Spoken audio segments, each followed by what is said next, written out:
everyone, and welcome to Bell to Bells, your women's wrestling wire. I'm Mr. Warren Hayes, continuing our collaboration with the good people at Pro Wrestling Illustrated today, where we are interviewing women who have made it on the top 500 list.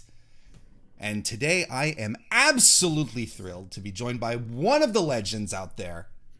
Yeah, that's right, I went there. Dark Sheik is with us. How are you doing, Dark Sheik? Thank you for being here. And on top of that, congratulations on charting at number 399 this year. Oh snap. Okay. Hello. I'm doing well. Thank you. I had no idea what number I was going to be until right now. 399. I like it. That's more than before. And, improvement. That's always important. Improvement is all, and I mean, just the fact that you're there as well is also, it's always a big deal, and it's all, well deserved on top of that. But look, we always talk about the past year to begin with, right? Because it's always kind of, it's kind of a big deal. And 2020 was a bit of a weird one. With COVID and everything, slowed a lot of stuff down. But now shows are opening back up. We're getting more into the swing of things. The pandemic isn't officially over, but wrestling's kind of back, and the indies are bumping again. It's got to feel good, right? Yeah, I enjoy it. I still have like a sense of, just awareness, and I'm keeping an eye on things, Sure. but cautiously, tepidly, loving it. Well, of course, yeah, of course. There, I think it's safe to be sort of, like you said, cautious about it. We don't know what can happen still, but it does feel good, and it's fun to see things popping around. And not only have you returned to do shows yourself, but you've dipped your toes back into promoting, right? Hosting your first show back for Hoodslam. And you had your it was in June, right? The show that Fearless that you ran for Pride Month. Hoodslam's been a huge part of your life for the better part of 11 years at this point, I think. So how does that feel as opposed to being a worker, being a promoter? How does it feel to get back into putting shows together? It's awful to put a show together, to be honest. Like I think some people are like, oh, I want to be a promoter one day. I've never understood that. I always swore I would never do it. But I think it's important to do good things for your friends if an opportunity presented itself. And I had a ring in a building, and I said, fuck it. Excuse me. Let's go with it. I said, let's roll. And well, I mean, look, you're sort of putting it like it's like, oh, I just decided to do it so that me and my friends could do. But I mean, you've been doing it for over a decade at this point. There's got to be something that you feel good about. I love it in the same way that when you it's very hard and difficult, but I do love it because in the same way when you put a match together and then you get to see it happen in front of everybody, you get to see the reaction. It's the same when you're telling a story, because matches are just storytelling. So when you're writing an angle or you're putting two wrestlers together for the first time, you're like, I just have a feeling this is going to work, whatever it might be. And then to see people enjoy the decisions you've made, it's wonderful, and especially when it benefits your friends directly. Sure. In addition to help their careers or really just give them a good day is the number one. To give the fans and the people there a good day, the performers, and hopefully that gets them exposure and some money too. And the money's always good. It's super important to some people, I must say, and it's very important to me. And I always have I need to know how much fun I'm gonna have, how many people are gonna see it, and how much I'm getting paid. Well, and if it, I mean, here's I always like to think the nihilists of the 1970s, who sort of at some point were like, hey, you know what? If you live from your art or your passion, you shouldn't get paid. You should, they created this incredible standard where you have to starve for what you love. But, the whole concept of selling out and all of that, I don't have any problems with wrestlers doing what they love, but also expecting more than the cliche hot dog and a handshake, Yeah. I mean, I don't even eat pork, so So it's so you know so you'd be out you'd be out of a meal. You'd just get a I handshake. much prefer an envelope and a fist bump. There you go. There you Yeah. go. Hoodslam has been a bastion of LGBTQ representation, for a long, long time. And there's more and more LGBTQ shows being produced as well. Like Effie's shows. MV. Well, at least he tried to put one on recently. It didn't quite work out. And you yourself, with Fearless. Why do you think the connection between the LGBTQ community and wrestling seems so strong? I think that there's everyone is watching wrestling. There's no, I mean, definitely like you could say, oh, this demographic, blah blah, but there's always someone that's watching it that needs representation. LGBT plus, like especially on Twitter, you can see it every day. Like it's beautiful the community there is, but this is a community that's typically underrepresented.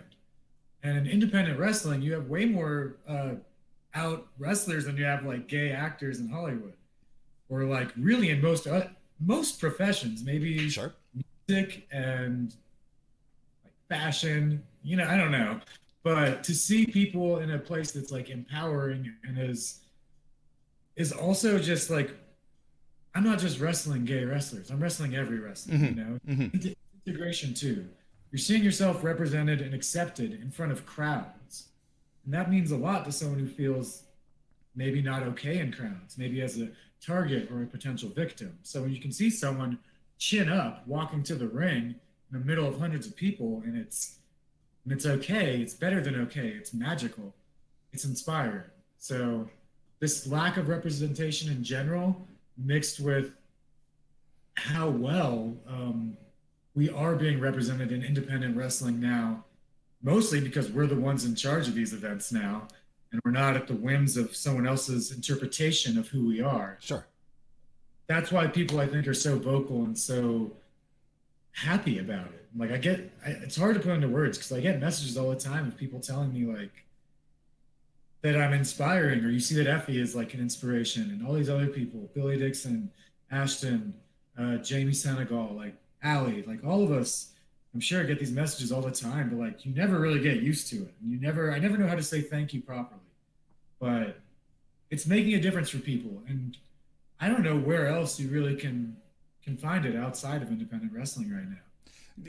No, I see exactly what you're talking about, and obviously it's striking chords if you're getting DMs from wrestlers and so on and so forth. And you've been around for quite a while. You started wrestling when you were 15. I'm not going to give away your age, but but I'm assuming that you've seen an improvement, or at least a big change in that direction. Do you think that it's specifically linked to LGBTQ, the LGBTQ community taking charge of its own things, or was there room to grow within existing parameters? Let's put it that way. I mean, both those things are true at the same time. Okay. Nothing is absolutely the one thing. A big part of it over the last year is that something that I say a lot is the gay shows carried wrestling through the pandemic. Ones that were hot, they were getting the traction, they were getting trending, and now other shows are trending and they deserve it too. But that's what I saw. That's just one lady's opinion. There you go. But it's also just that these are great wrestlers, and again, we're no longer subject to the whims and storylines of people that don't understand us and see us as oddities instead of commodities, and special attractions instead of talent. So something that I'm thinking about today, because Edith Surreal has been ducking me for almost a year now, is that people want to see this match of myself versus Edith Surreal. And it's not because they're like, oh, cool, two trans wrestlers wrestling each other. It's because they know it's going to be a good wrestling match. Sure. Because we're good wrestlers and we have amazing visual, like our costumes are great, our wrestling is great. And you just know it's going to be good. And it has nothing to do with anything but our skill in the ring and our, tied into our personalities. Of course. But not our orientations or our gender.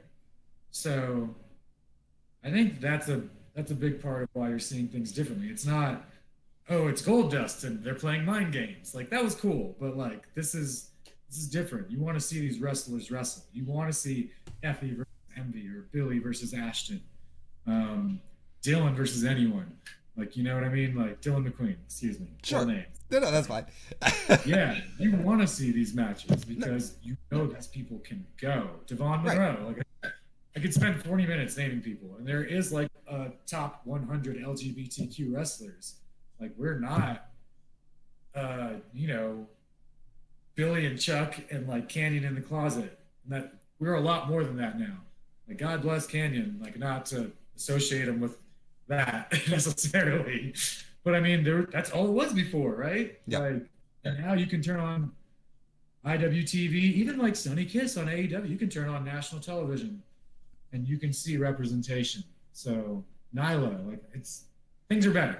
Things are way better. But of course, you know, we Let's get always, started. yeah, Yeah. absolutely. But very, you know, very interesting stuff. And yeah, you know, ultimately, that's kind of how I perceive it when I watch the shows. It's just, you know, I'm watching very talented pro wrestlers who, by the way, happen to be gay, happen to be lesbians, happen to be trans, you know, and Yeah. I think ultimately that's the goal, right? You know, I'm just trying to make people go home happy. Yeah, why? There you go. Spoken like a true Art promoter. is art is subjective. You know, I can have Sure. whatever it's something I think about. I'm sorry, I'm gonna tangent. No, that's fine. Go ahead. Art, you know, what we're doing is making art, and it's in our heads, and it's this personal, special thing to us. But once we do it, anyone that actually watches it and has an opinion, like their opinion is valid, no matter how far it is from what I think is factual. You know that their opinion is what they own of that art. It's not just mine anymore. It belongs to everyone once it's out. So I don't know. That's it. They don't like I it, agree. they're right. You know, if they like it, they're right. There you go. There you And go. what I think about it, it's also right. As long as they actually watch it and have a real opinion, I'm not going to argue with anyone about it. So, It's a perfect opinion. I like it. Mm. Let's talk about yourself now, your matches. You've wrestled a lot of people over the past year or so, named Ali Catch, Jimmy Lloyd, Effie, Trisha Dora, AC Mack, Holodead. You even wrestled Nick Gage in a death match in GCW, which, by the way, was fantastic. I had a blast watching that one. Who would you say was your favorite opponent to wrestle over the past year? oh gosh. That's on the spot. Fuck. You can, you know, if you want to be fair, you can pick a couple. I want to pick them all. I loved all those matches. Devon Monroe as well. And I think the match with Ali was my favorite. Maybe Okay. because it's the best one, so it's closest to my heart, literally through time and space. But there's all these people I wrestled that you just named are so talented. I'd love to wrestle any of them again. I'd jump. If I could do a show where it's just me wrestling all of them in a row, I might do it. It might be my last show. Right? I was gonna say you'd be sore as hell, Like, but I think about it. But wrestling Alley, like I never noticed this, but I feel like our styles are a lot more similar than I realized. okay. We both do striking, but we're not like you know boxers or MMA. But we both have really strong strikes that come out of nowhere. I learned. We both like holds. We both take some crazy bumps. Like I mean, just the parallels that I never saw until I'm in the ring, and I'm like, this isn't like fighting myself, but the way that I adapt and change styles on the fly, she's doing the same thing, and it's just a beautiful thing to do. That was, it's like when Ryu finds like someone that he loves to fight, you know, in Street Fighter. He's like, oh, like I want to fight you forever because I know it'll sharpen my sword, and regardless of this, I'm going to come out better. And I would again say that about everyone I wrestled in the last year. I want to say like an except for, but I'm blanking right now. Well, good sign then if no one immediately comes to mind. You're Yeah. like, you know, I mean, I forget the bad matches. I just remember the good ones. But yeah, I just wrestling alley catch. Like we went 20 minutes and I didn't even notice. I realized that later and I was like, oh, whoops. And I was like, I think next time someone puts us together, like they need to give us a half hour because I feel like we were just getting started. Just getting revved up. That's Yeah. fantastic. Yeah. That's Just fantastic. just my feels. All right, well, that's good. And does it happen very often, like you, let's say you wrestle someone, and you like your expectation when you're wrestling someone, like you said, right? Here, I'm trying to say too many things at once. This is part of my brand, by the way. Like you said, you started wrestling Alley, and then you realize as you're wrestling, oh, we have a lot in common. Has it happened where you wrestled people, or at least in the anticipation, you're like, oh, this is going to click really well with this person, and then you get into the ring and you're like, oh, wait a second, there's a bit of a disconnect. Does that happen too? Does that ever A happen to you? disconnect? Not a disconnect. This is just what fighting styles do. One wrestling Nick Gage. Like I have to say that he had an answer for my style. My style usually is to try and ground, but when the ground is covered in glass, you have to resort then to high flying and going to the outside. Turns out the high flying broke my rib, and that he's much better at fighting on the outside than me. So now my style reverts to okay, I'll fight him at his game. And you know what? That didn't work. So I understand. I appreciate that. This was less like fighting Ken and more like fighting Akuma. Um, I'm digging so these references. I like it. I have to say I appreciate that, and I know that next time I go in, I have to be better prepared because every time I tried to adapt my style, I was adapting in the wrong direction. Sure. I was in a direction that favored him, trying to just outdo what he does best and what he's the king of. So yeah, it doesn't bother me when this disconnect happens. It makes me have to be smarter.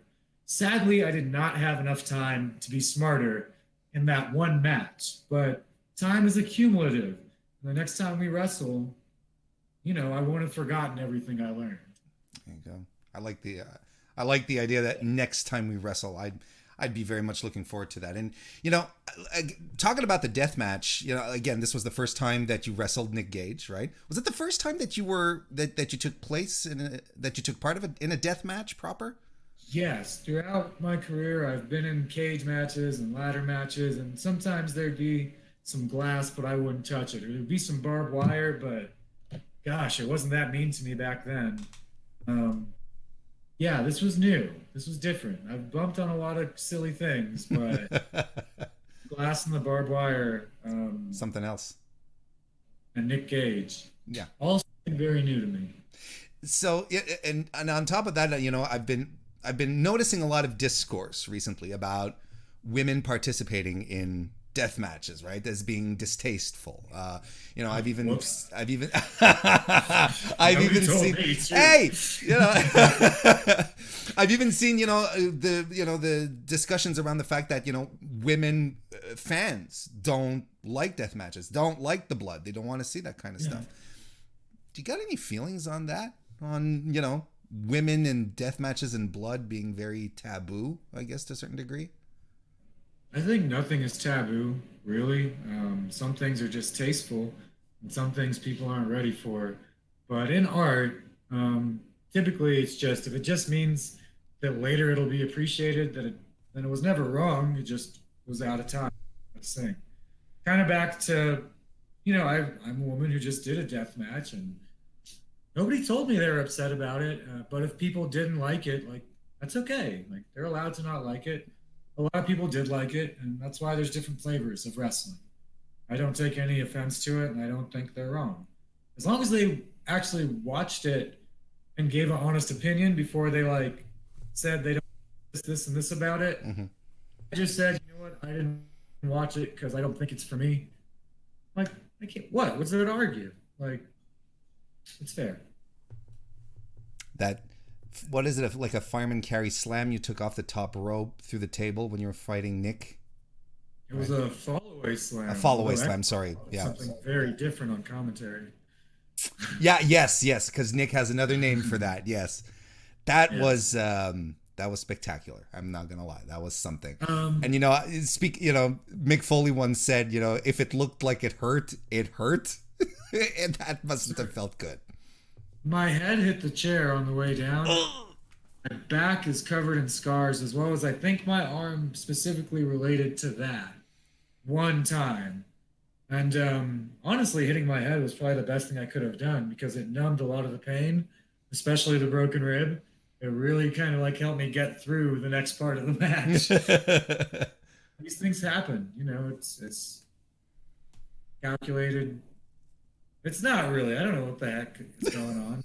Stuff happens. Stuff happens, man. What do you Stuff want? That's what happens, exactly.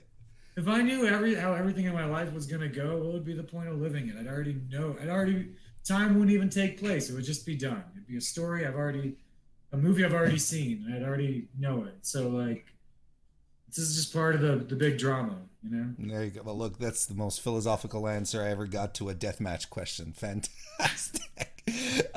There's a lot of exciting stuff happening in wrestling right now. You know, promotions are working together. A lot of opportunities opening up for wrestlers on the indies as well. You know, a lot of them have been showing up on, you know, Impact, AEW, Ring of Honor. Do you have any aspirations to end up on televised? Oh, No, keep going, sorry. no, that's go right. You're done at No, that's fine. You knew where this is going. Go ahead. Go ahead. No, I was making a joke. I was like, nope. To move on to bigger shows, bigger money, you know, more cat food for the strays. Yeah, that'd be great. Who wouldn't want that? I love what I'm doing, and if it was this forever, I wouldn't be mad. But if I can be an inspiration to more trans women or anyone, you know, to find their identity, I don't think that it specifically has to be like a gay, trans, LGBTQ thing. I just am living me loudly, and I think anyone can relate to wanting to do that. Sure. I drew so many people to Stone Cold Steve Austin. It's like, because that's him. He's being him. He's not apologizing, and you love him for it. And you know, hopefully, some people love me for that too. But yeah, and I'm actually talking to a friend recently. I was like, gosh, you know, I don't like send emails out. Like I don't like I just wait for people to write me and like it goes okay, but like maybe it's time for me to start writing people. And a dream of mine when I started wrestling was to be in a Super J Cup or best in the Super Juniors. That's Oh. what I wanted to be when I went to wrestling school. That was my goal. Mm. I started Hoodslam. There was an opportunity where at 01, I visited Japan and they told me I could come back and train with them for 90 days and they'll put me like in some bunk bed somewhere and it'll be awful. And then if we both like it after that, they'll put me in matches. And I was like, well, I either do that or I focus on Hood Slam and all my friends, and it's starting to gain a lot of momentum. And I don't want to just leave them hanging. And I chose that. I kind of gave up on it. But since you mentioned it, like that is still a dream I've always had. And sadly, New Japan doesn't like have women. Mm-hmm. So that's really my avenue. And currently, it's just hard to get over there Yeah. right now. It was actually a big plan of mine. I was going to go there in May. Of this year? Oh, yeah? No, of 2022? 2020, right before Oh, COVID. 2020. Sorry. Okay. All right. We're going. Yeah, I had plans. This was like my gift to me for 20 years of wrestling. And I had talked with Sonny Ono. He's going to hook me up with this and that. It was going to be great. Because we're good friends for some reason. Really? You and Sonny Ono, you're on a first name basis and whatnot? Oh, yeah. We call each other. He just hits me up sometimes. Be like, hey, look at this picture of me kicking this guy in the face in a karate tournament in 1992. I was like, thanks, Sonny. That's an awesome kick. And it seems like it's the most Sonny Ono thing to just be sending you pictures of, hey, look at this chokehold I put on this one guy. It's awesome. One of them was him like throwing this sick cartwheel kick on someone in like a 50 and up karate tournament in the last like 2 years. And it was like the most beautiful. I couldn't do this kick. Like it was beautiful. And he did it in a real life fighting situation. Like he's like, you know, if I wanted like a Diesel to come to the ring with me, it would be Sonny Ono. But like the reverse Diesel, you know, it's like yeah. Or Ming. I'd get Ming too. Oh yeah, sure. There you'd be safe. No one would mess with you. Call my shots. Put it out there. Manifesting, right? That's what we're doing here. Mm-hmm. Well, yeah. Since we are talking about things that we'd like to do, what would be your goals moving forward? Let's say for 2020 2022. I'm so confused with dates. 2021 is wrapping up. What would be Dark Sheik's goals for 2022? For wrestling, I mean, Yeah, for wrestling. it seems like a good time to have decided these things and to know. And I don't know. I don't know. I want to keep doing GCW. I want a big gay brunch to go to Japan. That's what I want. Wow. That's what I want. That would be Yeah. a lot of that would be very interesting.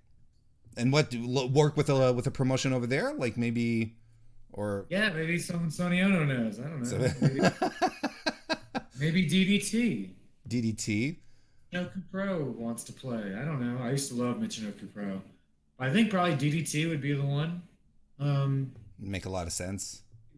Amazing. Wouldn't that be lovely? That would be I want great. to see my friends on TV. That's really what I love. Like Oh. it'd be great to be on there, but I want to see them succeeding.